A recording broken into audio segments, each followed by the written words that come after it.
Selamat pagi saudara-saudara yang terkasih dalam Tuhan Yesus Kristus. Kita berjumpa kembali dalam sapaan dan renungan pagi GKI Salatiga. Hari ini Senin tanggal 20 November 2023. Bersama saya Pendeta Yefta Setiawan Krisgunadi. Sebelum membaca dan merenungkan firman Tuhan, mari kita berdoa. Bapa di surga, terima kasih untuk hari baru pemberian-Mu, untuk hari kerja yang baru ini. Sebelum melakukan aktivitas, pekerjaan, dan pelayanan kami akan mendengarkan dan merenungkan sabda-Mu. Mohon pimpinan Roh Kudus untuk setiap kami, agar kami dapat memahami firman-Mu dengan baik dan mewujudkan apa yang menjadi kehendak-Mu di dalam kehidupan kami. Kami naikkan doa kami di dalam nama Tuhan Yesus Kristus, Sang Firman Hidup. Amin. Saudara-saudara, saya akan membacakan kitab Roma pasal 5 ayat 8 yang akan menjadi dasar untuk renungan kita pada pagi hari ini. Akan tetapi Allah menunjukkan kasih-Nya kepada kita, oleh karena Kristus telah mati untuk kita ketika kita masih berdosa. Demikian sabda Tuhan, dan untuk renungan pagi ini saya beri tema kasih tidak rumit, tinggal lakukan saja. Bagi saudara-saudara yang sudah menikah, masih ingatkah dengan janji mempelai saat saudara menikah? Saya bertanya hal ini karena mau bercerita yang ada kaitannya dengan janji mempelai tersebut.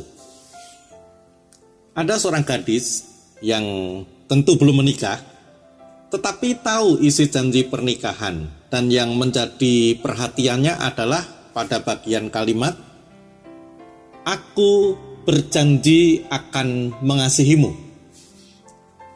Karena itulah sang gadis ini bertanya kepada kekasihnya, "Apakah kamu benar-benar mengasihi aku?" Kemudian sang kekasih menjawab, "Ya, aku benar-benar mengasihimu." Kemudian si gadis melanjutkan pertanyaannya, "Mengapa kamu mengasihi aku? Apa alasanmu mengasihi aku?" Dan sang kekasih menjawab, "Aku tidak bisa memberi alasannya, tetapi sungguh aku mengasihi kamu. Aku sangat sayang sama kamu." Kembali si gadis bertanya, "Kalau kamu memang mengasihi aku, mengapa kamu tidak bisa memberikan alasannya? Bagaimana kamu akan bisa mengasihi aku kalau tidak tahu alasannya?" Lalu sang kekasih menjawab, "Aku sungguh tidak mengetahui alasannya, apa sebab aku mengasihimu, tetapi aku bisa membuktikannya." Dan si gadis menanggapi, "Bukti? Bukan itu yang aku mau. Aku cuma mau tahu kenapa kamu mengasihi aku." Lalu sang kekasih akhirnya memberikan jawaban, Baik, kalau kamu memaksa, alasanku mengasihimu adalah karena kamu cantik, suaramu merdu, kamu penuh perhatian, sabar, cerdas, senyummu menawan, pokoknya semua yang ada padamu itu indah." Rupanya si gadis itu senang mendengarkan jawaban sang kekasih ini, dan ia berhenti bertanya. Nah, suatu saat tanpa terduga si gadis ini mengalami kecelakaan dan parah. Tubuh dan wajahnya banyak luka. Sang kekasih dengan setia menunggu dan berada di sisinya. Sampai suatu ketika sang kekasih ini mengatakan kepada si gadis, "Sayang, karena suara muka yang merdu itu aku mencintaimu? Apakah kamu bisa bicara pada saat ini? Dan apakah dengan kamu tidak bisa berbicara, aku tidak mengasihimu lagi? Apakah aku mengasihimu karena ada perhatian darimu? Sekarang kamu tidak bisa memberikan perhatianmu kepadaku. Lalu apakah aku kemudian tidak mengasihimu? Apakah karena senyummu yang menawan itu aku mengasihimu? Sekarang kamu sedang terbaring lemah dan tidak bisa tersenyum kepadaku. Sekitar bibirmu banyak luka. Tetapi apakah dengan begitu aku tidak bisa mengasihimu lagi? Jika kasih membutuhkan alasan seperti yang kamu minta, rasanya saat ini tidak ada alasan lagi buatku untuk tetap mengasihimu, untuk tetap mencintaimu. Nah, perlukah lagi alasan mengapa aku mengasihimu? Nah, saudara-saudara, jadi pertanyaannya, perlukah alasan untuk mengasihi, atau cukup buktikan saja kasih itu di dalam tindakan nyata? Saudara-saudara, ada jenis-jenis kasih. Mengasihi supaya, misalnya, mengasihi supaya hubungan bisa dekat, supaya cinta bisa dibalas, tidak bertepuk sebelah tangan, supaya dipuji oleh orang lain, supaya dilihat sebagai orang yang baik oleh orang-orang lain, supaya, ini dalam rangka pemilu, tidak lama lagi, dipilih menjadi anggota dewan dan sebagainya. Lalu ada jenis yang lain, mengasihi karena, misal, mengasihi karena dia baik pada saya, mengasihi karena ia cantik, karena ia tampan, karena dia kaya, dan rasanya nyaman kalau bisa dekat dengan orang kaya. Dan yang berikut adalah mengasihi meskipun.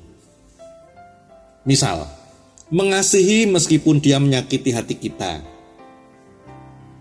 Mengasihi meskipun kita ditolak, dibenci. Mengasihi meskipun dia tidak cantik, tidak tampan, tidak kaya.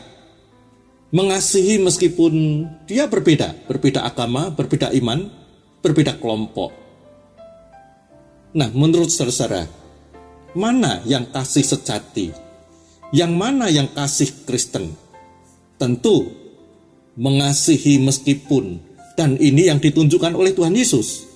Meskipun kita tidak layak dikasihi, layaknya kita dihukum atas dosa-dosa kita.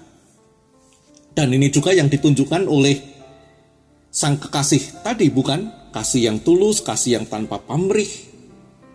Dari cerita tentang si gadis dan kekasihnya tadi itu, kita juga melihat si gadis ini membuat mengasihi menjadi rumit, bukan?